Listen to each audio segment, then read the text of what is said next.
Cafe Anyway.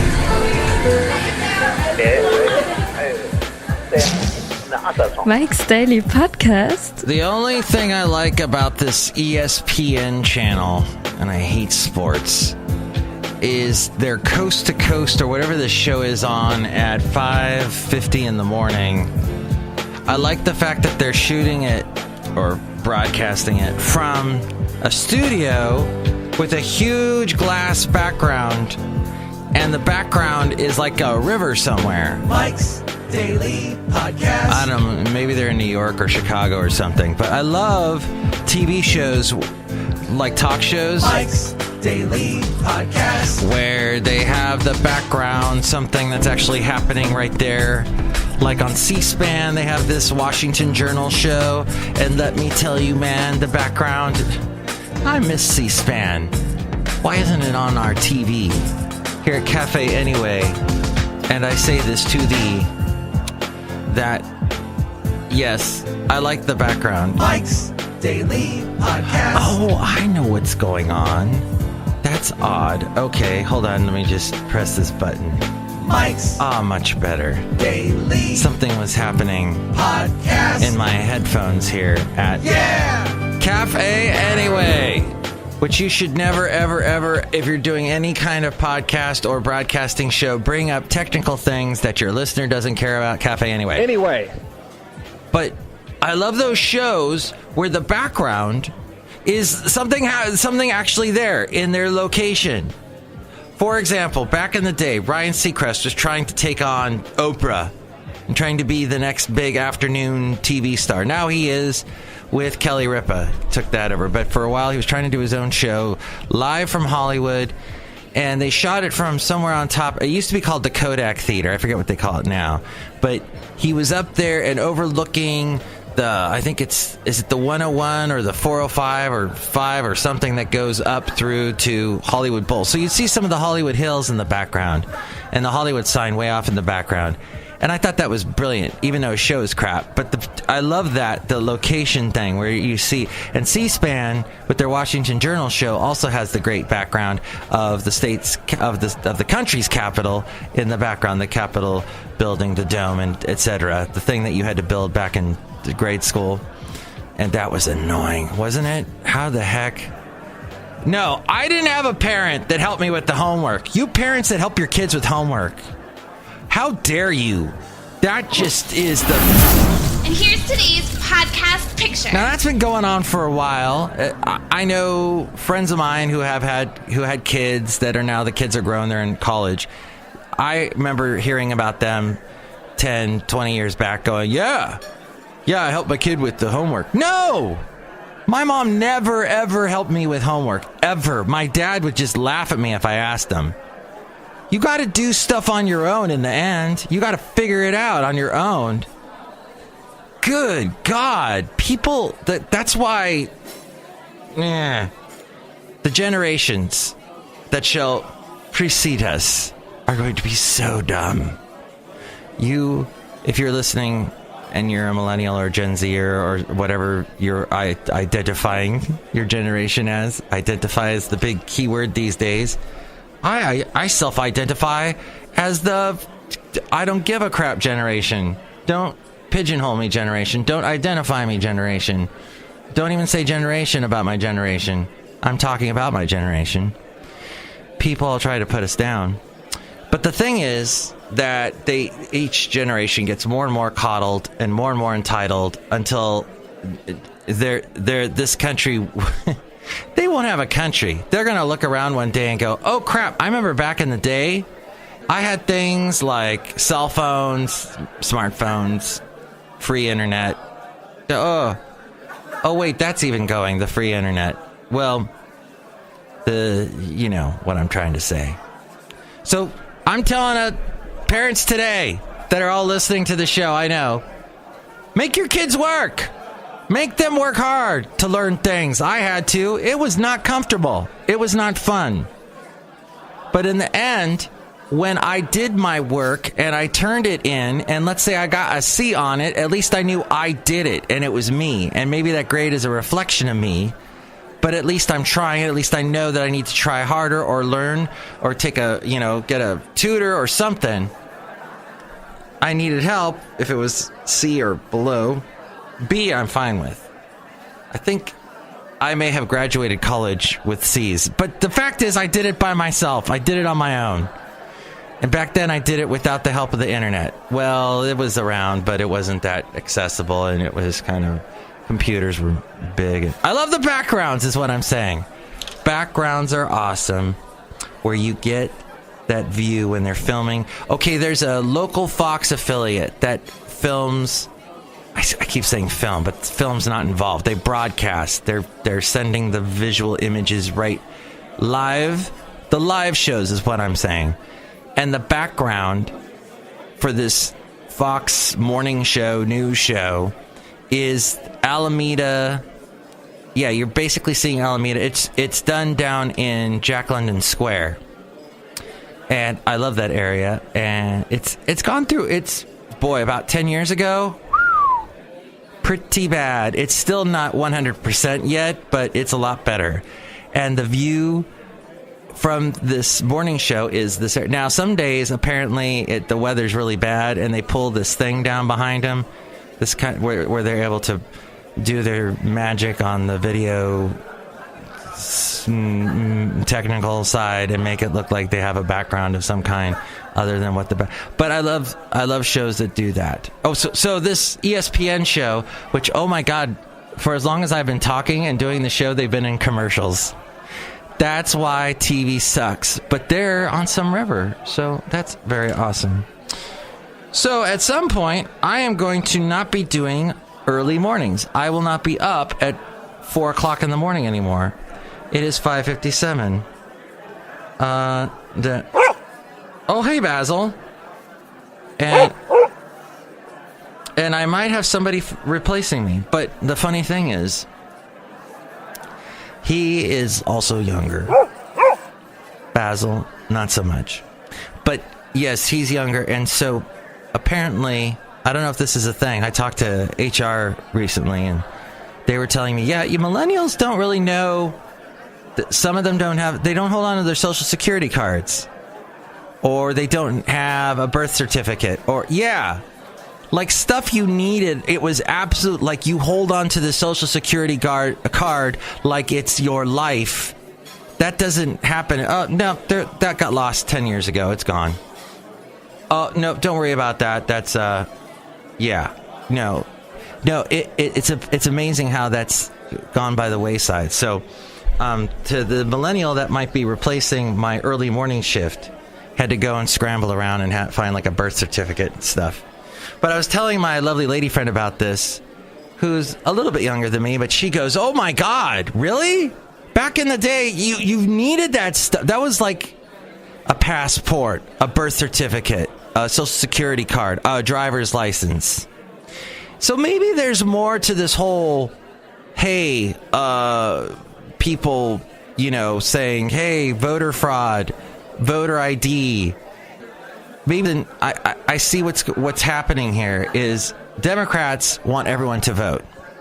Republicans want everyone to vote, but they don't want certain people in the population to vote.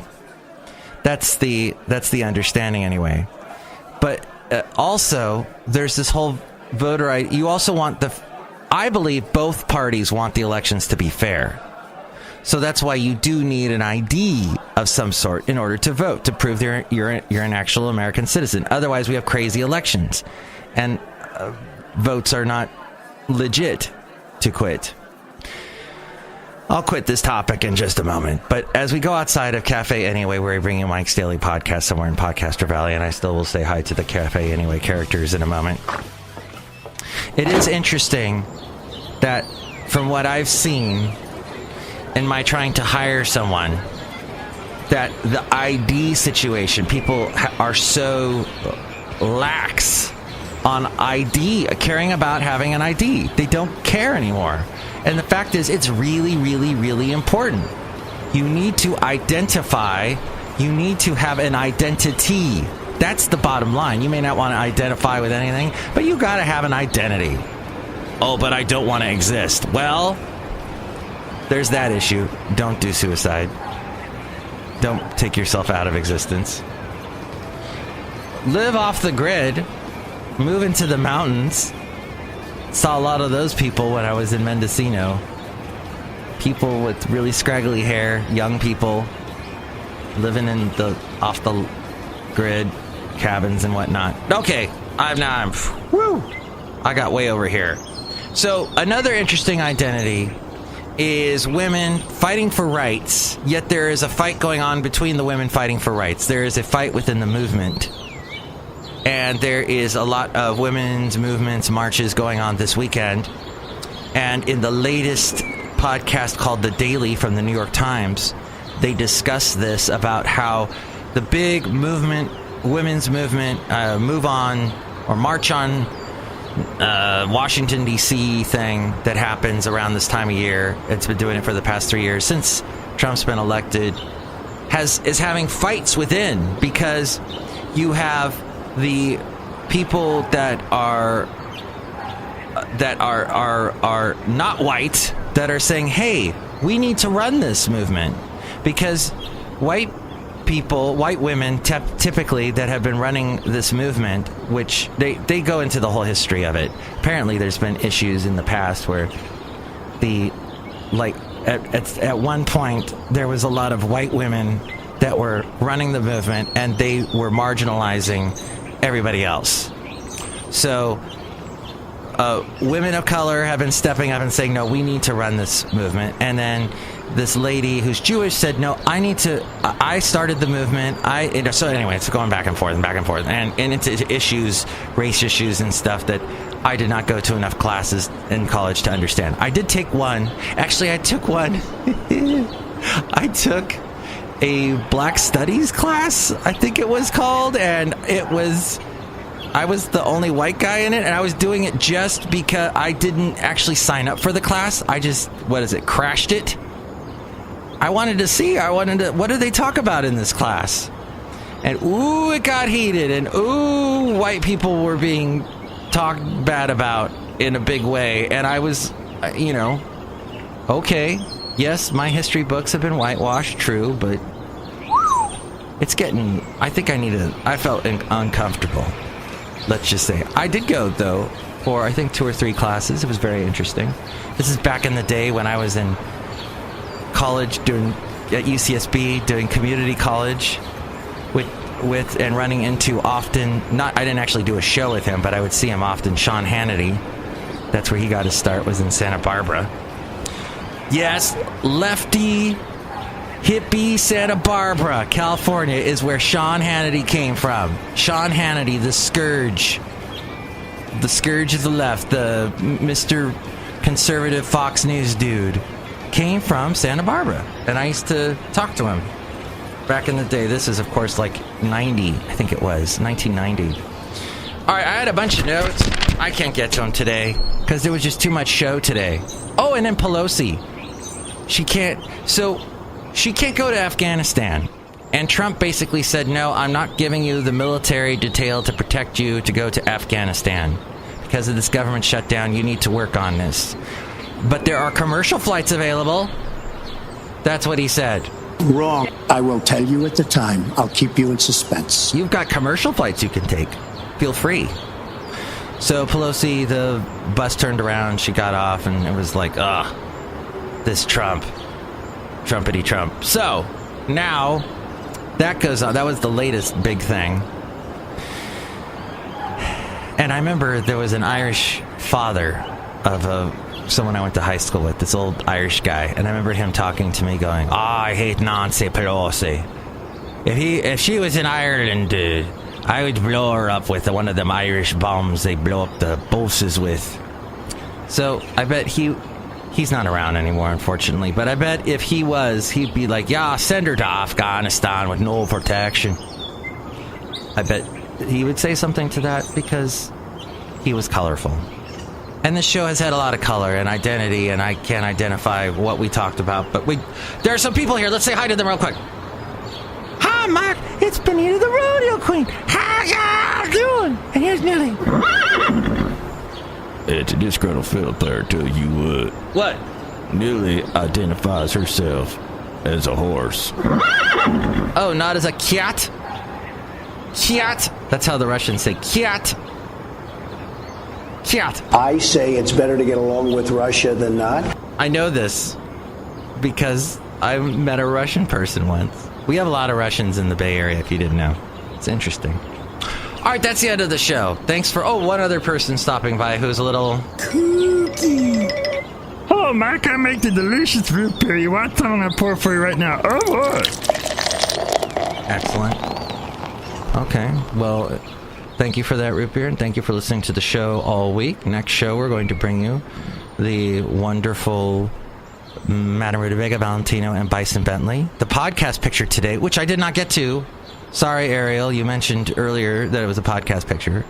The podcast picture today is of a restaurant that I went to with my lovely lady friend in Pleasanton, Livermore, somewhere on the border there. They've developed, there was all this farmland out there that they've developed, as they have done in many parts of California. And this interesting restaurant called Snowflake, yes, I know some millennials are called snowflakes. Right? God. For some reason. It's Snowflake, and it's got like Asian food. I had this delicious, huge cod sandwich.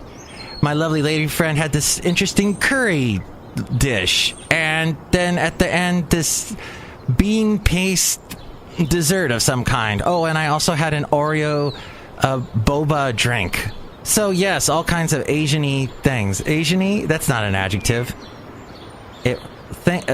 Delicious foods from the world towards the east of us, let's just say. And that, west, actually it's west of us. What am I thinking? Why do they call it the far east? Oh, it depends on where you are on the globe, huh? That's what it is, huh? Huge Asian population in the Bay Area. And thank you so much. I like that. I like diversity. And I like these interesting restaurants that we didn't have when I was in Alabama or when I was younger living in Southern California. So, that's the picture of this cool light fixture. They've got this interesting light lamp thing coming out of the wall. And I thought I'd take a picture of it, and you can find it at MIKEs-DAILY-PODCAST.com. Tell me what you thought of today's show. 336MM Daily. 336MM Daily. Enjoy your weekend. And have a fun time with whatever you do. Stay warm, because it's still the winter. Next show, it'll be Madame Rootabega, Valentino, and Bison Bentley. And that was episode 1787. Mike's Daily Podcast is written and produced and performed by Mike Matthews. His podcast is super easy to find. Download or listen to his show and read his blog at MIKES-DAILY-PODCAST.com. Email Mike now at MIKES-DAILY-PODCAST@gmail.com. See you tomorrow. Bye!